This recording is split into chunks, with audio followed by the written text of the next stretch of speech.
Hello, everyone. My name is Lacey. This is Lieutenant Dan, and you are watching Reptales.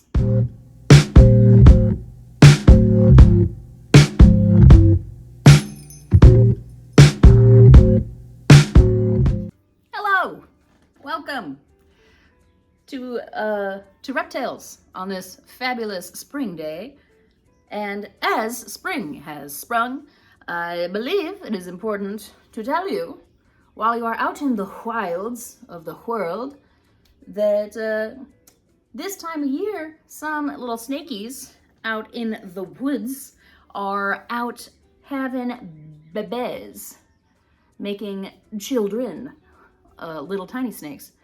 And since spring is the time of year when people are being out and about, getting stuff done, having the weather that's nice enough to go hiking and outside, make sure you're keeping an eye out for little bitty snakes.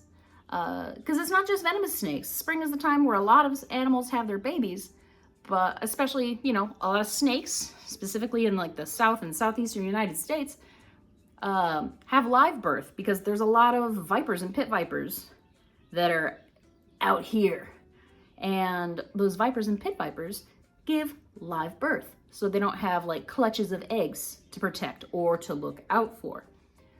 So while you're out and about, let's say you're hiking, and you sit on a pile of rocks, or you're walking across a pile of rocks or something, or find some decaying wood. Stay vigilant in the woods, because a lot of snakes like to hide underneath things, like decaying logs, piles of rocks, stuff like that. Don't go flipping stuff with your bare hands, because there might be a little noodle underneath. If you're out on a walk, make sure you're checking out the area you're hiking or walking around in, just to make sure there's no noodly friends hiding underneath. Now, if you are out and about and you do find a snake, let's say you kick a log and there's a snake underneath, try to leave that animal alone. And if you can, put the log back the way you found it, or the rocks, or whatever have you that may have been disturbed that had a snake underneath it. Try to put that item back the way you found it, because someone was hiding under there, and we want to leave them alone. Hello, this is Editing Lacey. Something I did forget to say was, if you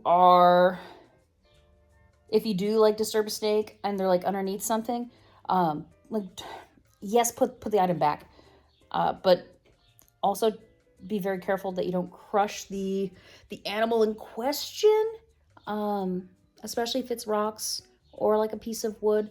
So maybe like when you lay it back down, maybe like don't put it directly on top of the snake, because you don't want to crush them.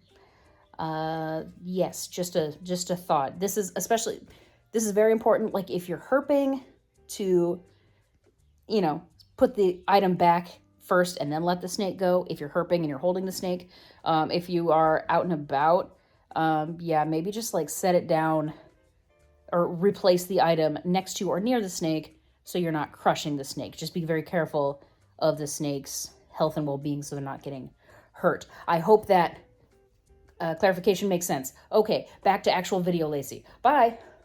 If you're gonna pick up rocks or pick up a bunch of wood, maybe have a stick or something that you can flip it with first, so in case it is a venomous animal, your hands are protected and you're not going to be risking a bite.